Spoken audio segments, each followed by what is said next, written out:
Yes, mapagpalang hapon sa ating lahat. Okay. Alhamdulillah.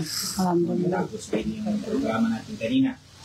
So, alhamdulillah, papasalamat tayo sa lahat ng mga participants natin yung sa United Banks and Justice.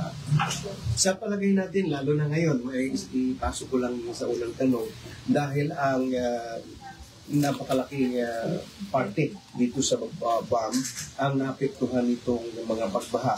Isa ba ito na nananawagan ang kalikasan na magkaroon ng pagkakaisa naman para yung panahon naman na tulungan naman.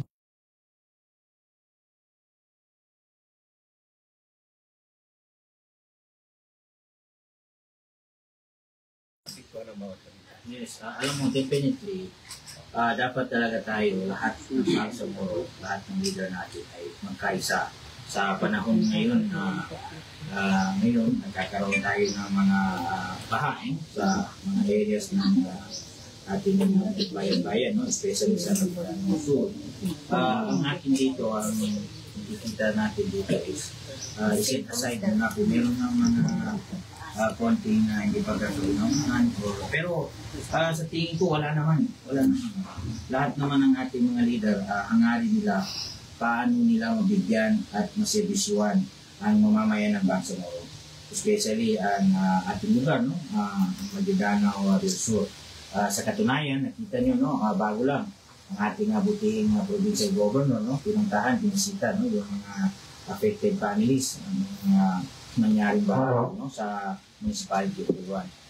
Yun ay nagpapakita na tayo ay sumusuporta at tinutulungan natin ang ating mga mamamayan na kung saan sila ay nakakaranas ngayon ng mga konting pagsubok.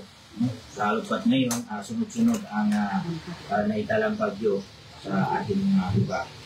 Ngayong first parliamentary election, bakit napakahalaga ang mga young leaders upang ma-execute yung tamang pamamahala, bagong innovation ng leadership upang ma-execute ng tama sa mga constituent natin? Anong pagkakaiba ng batang leader? Inshallah, kayo ang mapili ngayong October 20. Yes, alam mo, ang pagkakaiba, no, na yung mga bata na mga leader natin, no, magiging leader natin. Ang unang-una, mga visionary yan. Marami silang gustong gawin, gustong ipanukala sa ating mga lugar. Kagaya po, marami tayong mga pangarap, no, na maging mangyari sa ating mga nasasakupan. Pero hindi rin natin ialis yung mga natapos o yung mga ideolohiya ng ating mga naunang mga leader, no? Kasi ang hindi natin makaya sa mga naunang mga leader natin is yung wisdom nila, no? Yung wisdom nila. Tayo naman na mga sumusunod sa apak nila ng mga young leaders, kailangan pa rin natin silang tignan at gayahin or ipatupad at sundin kung ano po yung mga nasimula ng ating mga naunang mga leader. Kasi gaya ng sabi ko, sila ay mayaman sa wisdom. Kasi itong mga leader natin ngayon na mga young generation, no, minsan although na gusto nila na kaagad-agad na kung ano gusto nila na gawin, may sa katuparan. Pero somehow, kailangan din natin tignan, no, yung mga dapat na proseso na i-implement or dapat natin gawin. Kasi minsan, mayroong mga bagay-bagay na gusto natin, akala natin yun ang makakabuti, kung pala hindi. Meron din naman na minsan, yun ang akala natin yung makakabuti, pero yun ang makakabuti. Kaya ganito sa akin, no, na bagong kabataan na mga young leader, no, kailangan ko rin yung mga guidance, no, yung mga wisdom ng ating mga naunang leader para at least kung ano po yung gusto natin gawin sa susunod na mga panahon, no, susunod na mga termino natin ay maganda yung kahinatnan ng mga bagay-bagay na gusto natin implement sa ating mga lugar. Okay. MP sir, magandang hapon sa Bird House and Views. Sir, kumustahin na po natin itong 5 year akin. Ito, yung work ko na tayo ay tulong-tulong pa po ba? Yes, oo. Tama, no? Yung 5 miracle, yung Miracle 5, MP, alam mo, Miracle 5. tuloy-tuloy pa rin yan yung service namin.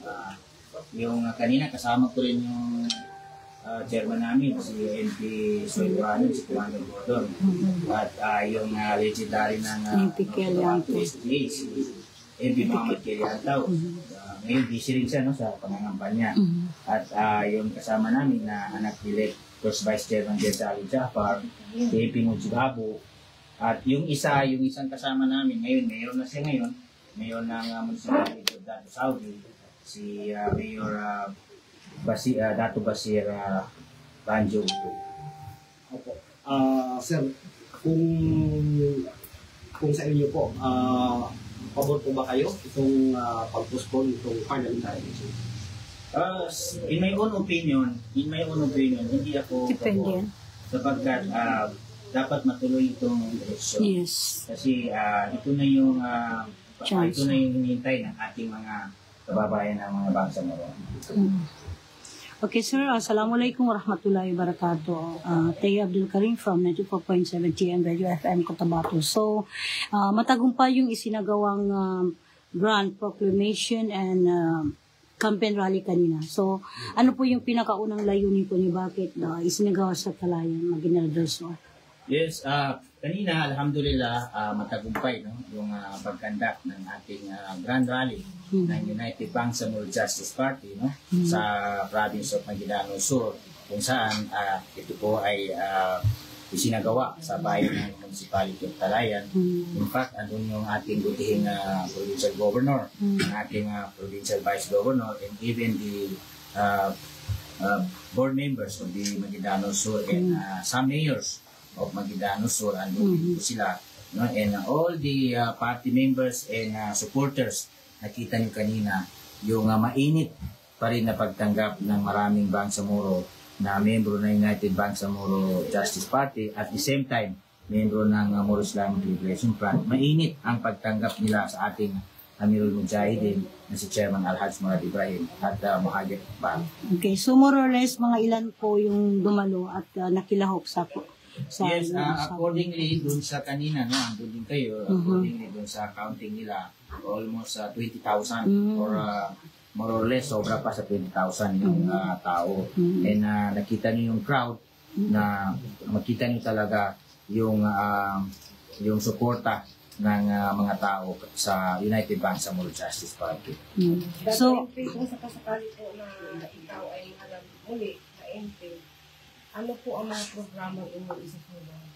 Yes, unang-una, inshallah subhanahu wa ta'ala, kung tayo ay papalarin sa incoming election ngayon, first parliamentary bar election sa October 13, kung tayo papalarin, atin pong palalakasin ang yung health, kasi nakikita natin na yung health services dito sa within the Bangsamoro area, especially in Maguindanao Sur, kailangan talaga ng ating mga kababayan na Bangsamoro, especially sa mga remote areas, na matugunan talaga yung mga needs nila sa health. Yung mga hospitals natin, dapat i-upgrade natin from 10 beds capacity. Dapat pwede natin gawin yung mga 50 bed capacity and other medical assistance materials or assistance equipment, yung mga medical assistant natin, dapat palagihin natin yan. At hindi lang focus yan sa isang area. Dapat yan lahat ng ating mga nasasakupan. Even hindi natin nasasakupan, basta masasabi Bangsamoro, dapat tulungan natin sila na ma-attain or ma-avail nila yung healthcare program ng Bangsamoro. So, gaano po kayo kahanda? My final question, this coming first parliamentary election. Tayo, definitely, we're so ready sa gaganapin na election. Ang atin lang panawagan ay sana may daos natin itong peaceful and credible and honest election. Sige lang. Yes, Dato MP, ano ho yung pakiramdam ninyo na siyempre maraming supporters na dumating kanina? Yes, unang-una, alhamdulillah, nakita natin na ang Bangsamoro, yung principal party na United Bangsamoro Justice Party, nakita niyo kanina, yun po ay ilan lang pa lang yun, no? Yun po ay karamihan na galing pa lang yun sa tatlong municipality. Yung Empire Talayan, yung Dulungan, Talayan, Atuangal, wala pa dyan yung mga karatig ng mga bayan. How much po kung lahat ng mga UBGP supporters natin, from various municipalities na province sa Kapitano, so kung naka-attend sila doon o nakapunta, siguro hindi tayo magkakasya doon. No? Hindi tayo magkakasya doon. Kaya alhamdulillah, overwhelmed yung ginawa natin kanina, yung gatherings natin kanina sa United Bangsamoro Justice Party Grand Rally. Ano po yung perceptions ninyo maybe after 3 years matuloy itong election? Ang mga daan ba ay compare sa Region 12 at Region 10 kasi natanong din namin sa lalawigan ng Lanao yung mga tumatakbong MP kung maisaayos ba magkaroon ba ito ng division of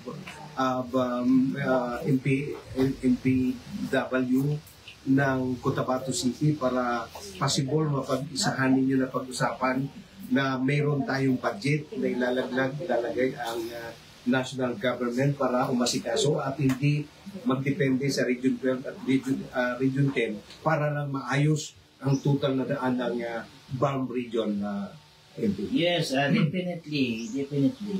Kung tayo po ay kung magkakaroon or matuloy or after ng election po, yan po ay isang unang mga hakbang ng ating government, ng Bangsamoro government. And alam nyo, even now, ang ating buting Chief Minister naman, Chief Minister Abdul Rauf Makatwa, ay meron na siyang marching order na lahat ng mga roads, lahat ng mga roads within the Bangsamoro ay meron na siyang inutusan para mag-check, para tumingin sa lahat ng mga daan natin, especially national highway. Kasi ang national highway naman is although ang BARM is monitoring lang, kasi ang national highway is under yan sa national government, under yan sa Department of Public Works and Highway.